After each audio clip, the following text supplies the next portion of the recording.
បាទសូមជម្រាបសួរពុកម៉ែបងប្អូននេះគឺជាវត្តប្រាសាទដែលស្ថិតនៅក្នុងភូមិប្រាសាទឃុំបន្លិចប្រាសាទស្រុកទៀមរខេត្តព្រៃវែង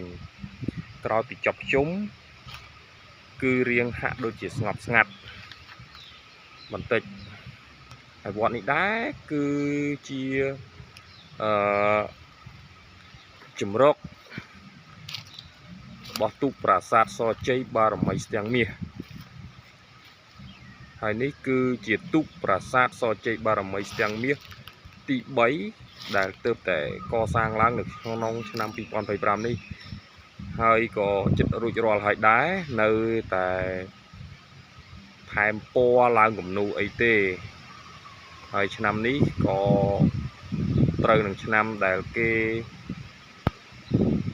បិទកម្មវិធីអុំទូកផងដែរដោយសារប្រទេសមានសង្គ្រាមនោះទូកនេះក៏មិនទាន់ដំណើរការយ៉ាងណាយ៉ាងណីដែរចាំមើលរងចាំមើលបន្តិចទៀតសិន